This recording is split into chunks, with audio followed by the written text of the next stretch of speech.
오늘부터는 왕정시대를 여는 사무엘서를 공부하게 됩니다. 우리 성경으로는 사무엘 상하가 구분되어 있지만 본래 히브리 성경에는 한 권으로 되어 있습니다. 사무엘은 사사시대의 마지막 사사였던 삼손으로부터 이스라엘의 왕정을 열었던 초대왕 사울을 연결하는 중요한 인물입니다. 여기에는 사사시대가 끝날 무렵인 기원전 약 1075년경부터 다윗의 통치가 끝나는 기원전 약 975년경까지 100년 정도의 역사가 기록되어 있습니다. 사무엘은 마지막 사사라고 보시면 되겠습니다. 사무엘서의 전반부는 사무엘의 탄생과 활동이 기록되어 있습니다. 이어서 사울 왕이 등극하는 장면, 그리고 사울의 타락이 그려져 있습니다. 나머지 후반부는 사울이 버림받고 대신 다윗이 차기 왕으로 기름 부음 받는 장면으로 시작이 되는데요. 이 일을 계기로 해서 사울의 타락과 다윗을 향한 질투는 극에 달하게 됩니다. 결국 다윗을 죽이려는 사울의 집요한 추격으로 다윗은 기약 없는 도망자 신세가 되고 말지요. 그러다가 길보아라는 곳에서 이스라엘과 블레셋 족속 사이에 전투가 벌어지게 되는데 사울은 아들 요나단과 함께 이곳에서 비참하게 최후를 맞이합니다. 본래 한 권이던 사무엘서는 70인역으로 편집되는 과정에서 두 권으로 분리가 됩니다. 사무엘서와 함께 열왕기서도 두 권으로 나뉘게 되는데, 그래서 사무엘서와 열왕기서를 비블로이 바실레이온, 왕국들의 책, 이렇게 이름을 짓고 사무엘서 두 권을 제1왕국기, 제2왕국기, 또 열왕기서 두 권을 제3왕국기, 제4왕국기 이렇게 부르기도 했습니다. 사무엘서가 사울과 다윗 왕궁을 기록한 것이라면 열왕기서는 유다와 이스라엘 왕국의 역사라고 정리할 수 있겠습니다. 이렇게 70인역 이후에 두 권씩으로 분류는 되어 있었지만 서로 통합되어서 불려오다가 1516년, 17년 사이에 다니엘 본베르크라는 사람이 히브리 성경을 출판한 적이 있습니다. 이때 출판된 성경부터 사무엘 상하, 열왕기 상하 이렇게 분류가 되었고요. 이 분류가 지금까지 이어지고 있는 겁니다. 이 사무엘서를 누가 썼느냐에 대한 명확한 대답을 성경 안에서는 찾을 수 없습니다. 적어도 두 가지 또는 세 가지 자료가 여러 시대에 걸쳐 편집되거나 구성되었다는 주장도 있고요. 유대인의 탈무드에는 사무엘이 자신의 이름을 가진 책을 썼다, 이런 기록이 있어서 사무엘이 썼다는 주장도 있습니다. 그런데 이 책 전체를 사무엘이 썼다고 볼 수 없는 근거들이 많이 있습니다. 예를 들어서 사무엘상 25장 1절이나 28장 3절에 사무엘이 죽었다는 기록이 있습니다. 직접 썼다면 자신이 죽었다는 내용을 기록할 수가 없겠지요. 그리고 27장 6절이나 30장 25절 등을 보면 오늘까지라는 표현이 나오는데, 이 말은 다윗 시대 이후 사무엘서가 쓰일 당시까지를 가리키는 말입니다. 그래서 사무엘서가 기록된 것은 최소한 다윗 시대 이후일 것이라는 주장이 더 설득력을 얻습니다. 또는 사무엘이 죽을 때까지는 자신이 직접 썼고 그 이후 기록은 선지자 나단이나 갓이 써서 뒤쪽에 덧붙였다는 이야기도 있는데, 이런 주장들 역시 근거는 다소 약한 편입니다. 게다가 사무엘서를 보면 유다 왕들 또는 이스라엘과 유다 이런 표현들이 자주 등장하는데 이것은요, 이스라엘이 솔로몬 사후에 북이스라엘과 남유다로 분열된 이후에 사무엘서가 기록되었을 가능성을 더 확실하게 말해주는 구절들입니다. 그래서 사무엘서를 누가 썼느냐에 대한 결론을 내려보자면 다윗에서 솔로몬으로 왕위가 넘어간 이야기들을 모아서 포로기 때 활동했던 신명기계 사가들이 편찬했을 가능성이 가장 큽니다. 이 신명기 역사가들은 하나님의 말씀에 대한 절대적인 순종을 강조했었는데 이들의 견해가 사무엘서의 주된 흐름과 비슷하기 때문입니다. 사무엘이 직접 다 쓰지 않았다고 해서 사무엘이 사무엘서가 기록되는데 아무런 역할을 하지 않았다, 이렇게 말하는 것도 바람직하지 않습니다. 저자가 누구였는지는 알 수 없지만 본래 있던 문서나 자료 등을 이용했을 것이고요. 그 자료들은 사무엘 자신 또는 그를 계승한 나단이나 갓의 글이었을 가능성도 분명히 있기 때문입니다. 그럼 이 사무엘서는 왜 기록이 되었을까?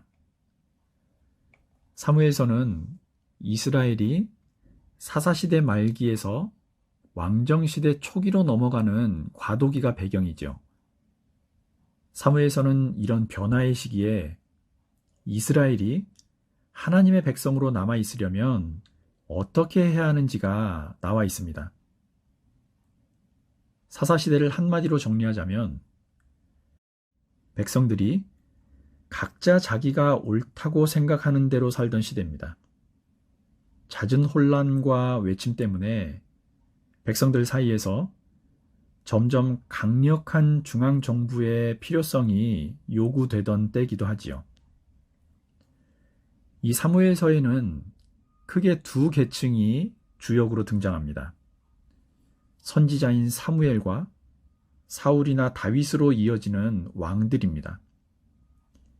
이런 구조는 이스라엘이 주변의 다른 민족들처럼 왕이 모든 힘을 갖는 그런 왕정을 모델로 할 수도 있지만 다른 왕정들과는 달라야 한다는 것을 보여주고 있는 거지요.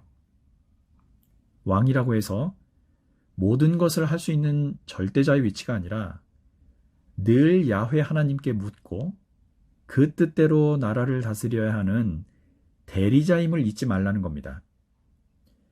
그래서 그분의 뜻을 제대로 구하지 않던 사울 왕조는 몰락했고 하나님의 뜻을 구하려 애썼던 다윗 왕조는 몇 가지 실수들이 있긴 했지만 든든히 서게 되었다는 것이 사무엘서가 드러내는 기록 목적이라고 하겠습니다.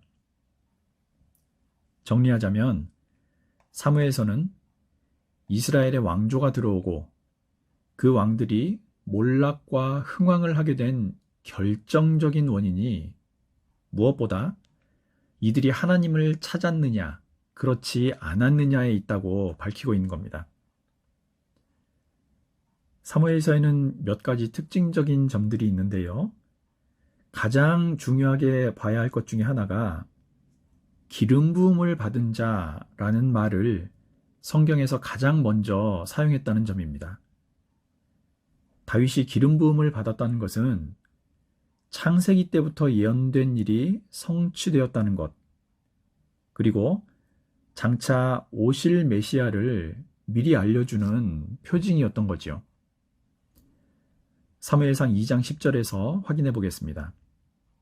여호와를 대적하는 자는 산산이 깨어질 것이라. 하늘에서 우레로 그들을 치시리로다.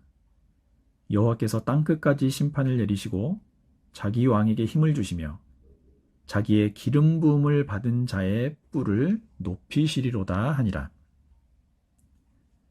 이 구절에서 기름 부음을 받은 자라는 원어가 메쉬호입니다. 종교의식으로 머리에 성유, 성스러운 기름 부음 받은 사람을 말하는데 이 말이 곧 메시아인 거지요. 조금 전 구절에서는 왕이 되기 위해 기름 부음을 받은 자라는 뜻입니다.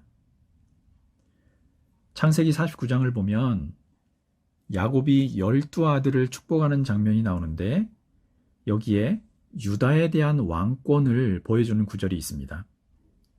창세기 49장 10절입니다. 임금의 지휘봉이 유다를 떠나지 않고 통치자의 지휘봉이 자손 만대까지 이를 것이다. 권능으로 그 자리에 앉을 분이 오시면 만민이 그에게 순종할 것이다. 사무엘하 7장 12절 14절 사이도 보겠습니다. 성전을 지으려는 다윗에게 전한 나단 선지자의 말 중에 나온 구절입니다. 너의 생애가 다하여서 내가 너의 조상들과 함께 묻히면 내가 내 몸에서 나올 자식을 후계자로 세워서 그의 나라를 튼튼하게 하겠다. 바로 그가 나의 이름을 드러내려고 집을 지을 것이며 나는 그의 나라의 왕위를 영원토록 튼튼하게 하여 주겠다. 나는 그의 아버지가 되고 그는 나의 아들이 될 것이다. 그가 죄를 지으면 사람들이 저의 자식을 매로 때리거나 채찍으로 치듯이 나도 그를 징계하겠다. 마태복음 21장 8절과 9절입니다. 큰 무리가 자기들의 겉옷을 길에다가 폈으며 다른 사람들은 나뭇가지를 꺾어다가 길에 깔았다. 그리고 앞에 서서 가는 무리와 뒤따라오는 무리가 외쳤다. 호산나, 다윗의 자손께 복되시다. 주님의 이름으로 오시는 분, 더없이 높은 곳에서 호산나. 메시아라는 호칭이 가장 처음 사용된 것이고 이것이 장차 오실 예수 그리스도에 대한 예표였다라는 것이 사무엘서의 첫 번째 특징입니다. 두 번째 특징은 사무엘서가 보여주는 핵심 메시지들이 신명기와 연결되는 점이 많다는 겁니다. 신명기를 보면 이스라엘이 주변의 다른 나라들처럼 왕을 요구하게 될 것이라고 예견한 뒤에 왕들이 세워졌을 경우에 어떤 원칙을 가지고 통치를 해야 하는지를 말해주는 구절들이 있습니다. 그리고 왕이 부와 권력을 축적하면서 백성들을 괴롭히게 될 것이라고 경고하는 장면들도 있는데 사무엘서에도 이런 왕들에 대한 경고나 통치 원칙들이 그대로 나옵니다. 왕들은 반드시 기록된 하나님의 명령에 따라 나라를 다스려야 한다는 점을 잊지 말라고 충고하면서 그 길을 그대로 걸어간다면 번영과 축복을 받을 것이지만 불순종은 곧 하나님의 심판을 불러올 것이라고 교훈하고 있는 거죠. 예전에 여호수아서 강해 중에 신명기 사관 그리고 역대기 사관에 대한 말씀을 드린 기억이 납니다. 다시 한번 정리해 드리자면 이렇습니다. 구약에 나온 역사서는 크게 두 부류로 나눌 수 있는데요. 신명기계 역사서 그리고 역대기계 역사서입니다. 신명기 역사서를 저술한 관점은 하나님의 법에 순종하느냐 불순종하느냐에 따라 이스라엘에게 축복이나 저주가 내려진다는 겁니다. 순종하면 복을, 불순종하면 징계를 받는다는 거죠. 그래서 범죄, 징벌, 회개, 구원의 역사가 반복적으로 나타나는데 이런 관점에서 기록된 성경이 여호수아, 사사기, 사무엘 상하, 열왕기 상하입니다. 이에 비해서 조금 다른 관점으로 기록된 역사서가 역대기 역사서입니다. 신명기 역사서들이 가나안 정복부터 서술하고 있는데 반해 역대기 역사서는 아담부터 시작되는 족보가 제일 처음에 자리 잡고 있습니다. 역대기 역사서들이 기록된 시기가 바벨론 포로 생활에서 돌아온 때라는 점을 감안해 보면 이 시기에 이스라엘 백성들에게 가장 필요한 것은 자기들의 정체성을 다시 찾는 일이었을 겁니다. 그래서 아담의 족보부터 기록을 해놓은 것으로 보입니다. 역대기 역사서의 관심은요, 야훼 신앙을 버린 북이스라엘 왕국에 있지 않고 남유다 쪽에만 초점이 맞춰져 있습니다. 그래서 야훼 신앙과 이스라엘이 다시 재건되려면 그 공동체의 중심은 당연히 예루살렘이어야 한다는 걸 보여주고 있는 거지요. 그래서 다윗 왕조에 대한 정통성이 계속 강조되어 있습니다. 다윗이 준비하고 솔로몬이 세운 예루살렘 성전, 그리고 이곳에서 드려지는 제사에 대한 강조가 역대기 역사서들이 가진 가장 큰 특징입니다. 다윗 왕조의 부흥을 다시 꿈꾸게 하는 거지요.